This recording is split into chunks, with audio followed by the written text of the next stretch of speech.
Happy Sunday, folks. It's time for another update.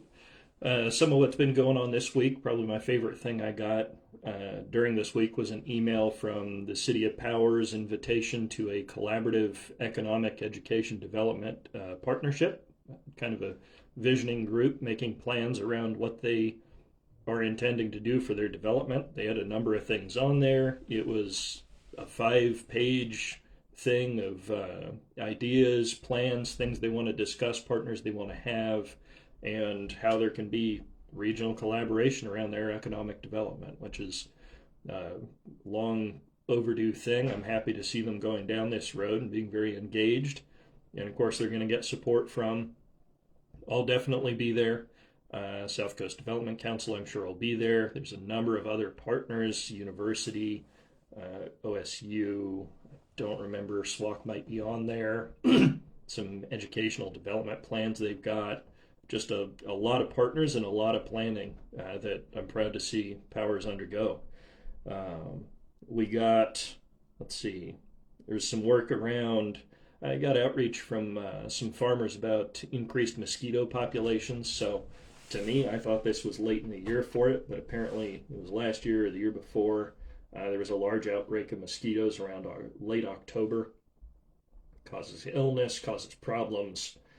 So it's a serious issue when they start cropping up. And I was able to connect those folks with our public health department, Coos Health and Wellness, where they've got supplies for capturing mosquitoes, identifying the species, some non-toxic. It seems counterintuitive to call it a non-toxic poison, but it's safe to us and not safe to mosquitoes. So it's as close as it gets. It kills the mosquitoes so that we don't all get sick, and it doesn't get us sick in the process. We've had some issues where I did some research on our time, place, and manner ordinances, because in the cities we had time, place, and manner ordinances. I know Coos Bay and North Bend have them. I know Powers has them. I don't know. I know Lakeside was working on one. But what it is reasonable expectations around where people can camp, because the state of Oregon determined you can't just move people along from public spaces if they're camped there.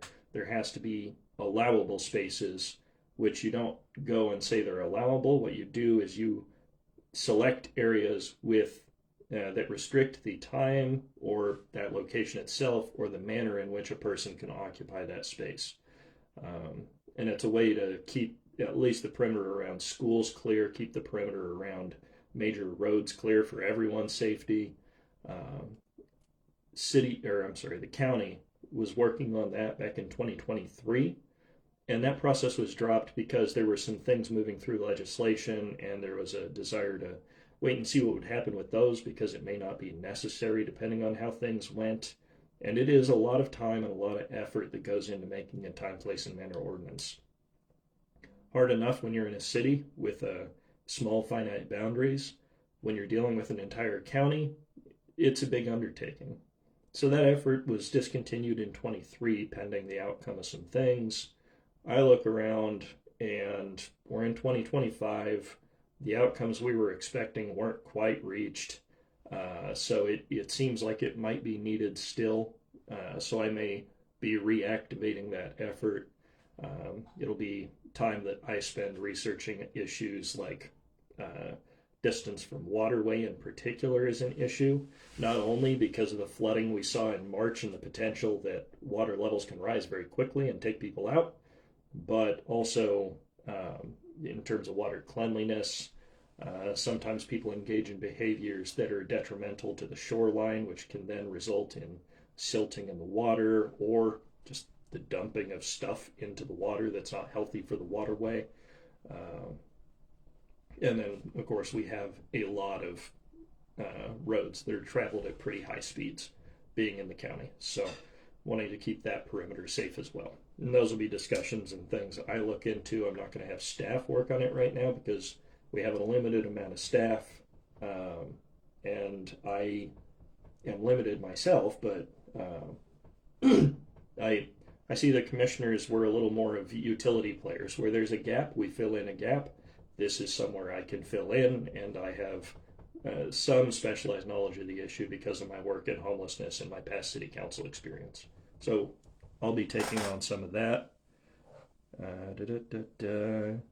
I had a meeting this week with the Association of Counties around our opinions on a statewide shelter system that's there was some funding that went through for one of these at the state level in this legislative session. Problems with it. It's another case where money is being provided and the policies around it drafted by individuals that are not on the lines of working in this space around homelessness, and they're not based out of a place where they're seeing rural issues when they try and make decisions. And my understanding from the rural representatives that were invited to these meetings is that it would appear they're being largely dismissed based on their input on the issue of homelessness in shelters, which is an experience I've had in the past too. It was a couple sessions ago. There was a House Bill 2001-2003 related to housing production. I was in the meetings, and the people around the table, several of them, mostly people that work in Salem and Portland, and property developers from Portland, wanted there to be a blanket criteria that you cannot require parking spaces for housing developments. Not just in Portland, they wanted it the whole thing. So I had to explain to people why you might need, and then the compromise was one space. And I was explaining to them why you might need 2 cars in a rural household. And they wanted me to show a study to explain why 2 people living in a house might need 2 cars to get to work. So just that disconnect.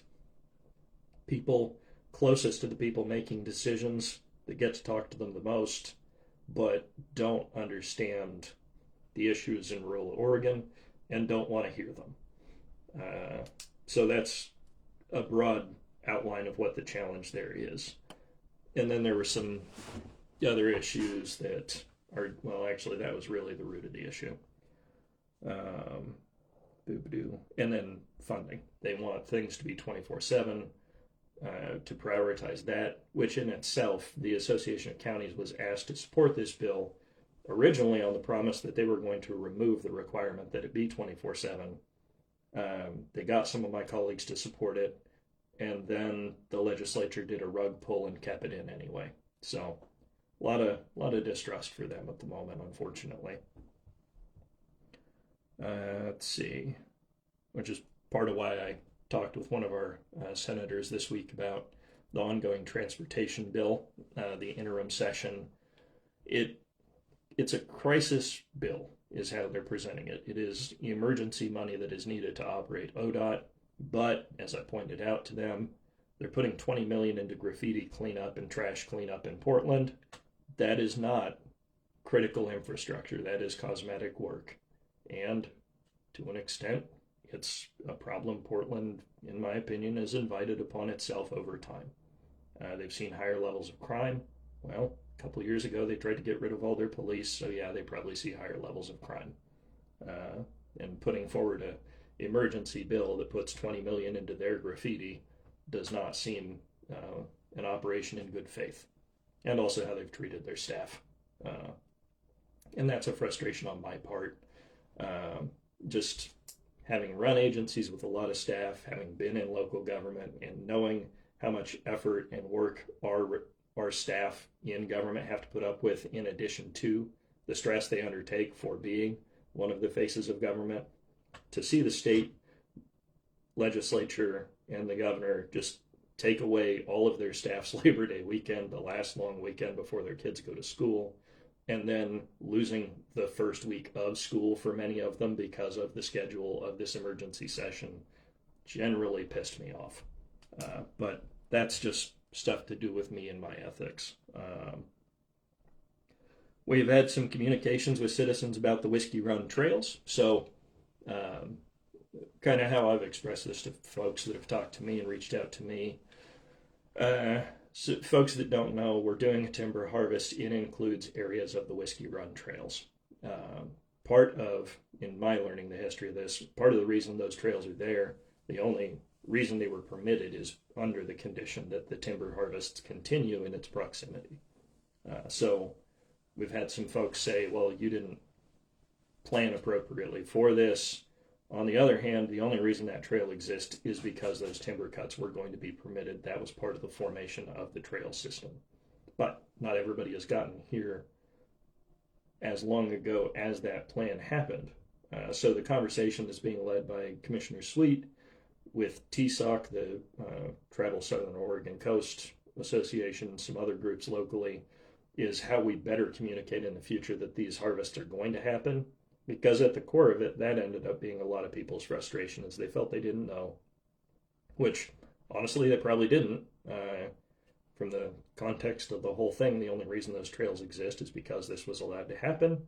So the thought was probably there by the folks that knew that is, folks must know that's the only reason they're there. But yeah, that's being worked on by Commissioner Sweet to make sure there's more communication out there and how we can plan future harvests to kind of protect that area a little more, how it is reasonably possible. And somebody pointed out to me we should put campgrounds out there. That is a plan that's in place. Grants are being acquired to do that, so that's something that was on the table, I think, preceding me. It's something that's been worked on. The problem with any of these new endeavors is a campground will eventually be revenue generating, but you need the capital to start. And for folks that know the economic situation of the county, finding that startup capital is tricky. It's like wanting to start a business when you have no money. You can go out for credit, but that's not the same when a county tries to do it. So it slows things down. We go out for grants, and those run on the cycle of government. And there was also the point made to me we should be pursuing more green development. I don't mind anything that develops jobs and keeps people's families fed, housed. If it's a job that makes money for people and if it contributes to the tax base, that's great. Green development, if that's what will do it, that's good too. But if anybody knows people that do that, we need to get their attention here if that's what we want. We've got no problem with the industry approaching us. We haven't solicited some of the people that have come to us lately. In fact, I don't know how much we actually do solicit that. I would think for the green economy, people looking in the Travel Southern Oregon magazines would be well aware there's an opportunity. Those just aren't the developers that are coming here. So if somebody can get developers of that type to look this way, that's great. It's just not happened so far. So when people see industry developing but that economy not, that's because that economy is not approaching us and we're not managing to attract them. I've talked a little about timber money. I've talked quite a lot about timber money and the federal government cutting off some of those sources from us 3 different times just this year. It looks like some payment in lieu of taxes, PILT, relates to federal timberland, and Congressman Bentz from Eastern Oregon has gotten that amount to Oregon raised. I haven't seen the ultimate numbers for what that means for Coos County, but I do know that it's above what it usually is. That's a decent short-term solution potentially, but that doesn't address the root cause. So I'll continue watching and seeing where we can advocate to ensure the federal government still gives us 50% of the timber cuts, the timber revenues they make, because right now they've taken all of that away in their recent legislation. So increasing PILT is useful, but that's not the solution to the problem. Let's see. And the last thing I can only touch on vaguely a little bit. So, sorry, I need something. Got a bit of a bug coming on. So Charleston, folks will have noticed, if they're out that way, increased law enforcement presence, a lot of Coast Guard activity, checking vessels for their safety gear, different things like that. That's part of a larger effort that had been worked on for quite a while, because our area has been in a paradox. we can't get more support from the federal government on the law enforcement and Coast Guard side unless we demonstrate need, which requires them to inspect the area. They have not been doing that, so we haven't been able to get additional assistance. A lot of this was attempted to be achieved through a high intensity drug trafficking area designation. That had the same problem. We couldn't demonstrate data, so we couldn't get what we needed. This year, since I came on, and I know the sheriff's been working on this quite a while, we have been lobbying the state and federal government to get some more attention down here. Not just for the law enforcement side, but also just general safety for our people out at the ocean side. We've managed to do that. So there you'll see a lot of activity in Charleston right now, making sure people are safe and making sure people are doing what they're supposed to do and not doing the things they're not supposed to do. I talked with the commander at one of the posts here, Coast Guard posts. He said he's not seen an information gathering operation like this in his 22 years in service. So we really managed to get some attention this time, to get a focus from the federal government on what our area needs for support. And especially they're heavily focused in Charleston, which for my lifetime has been a problem area. And I know for other people I've talked to who have more years on them than I do, it's been a problem area.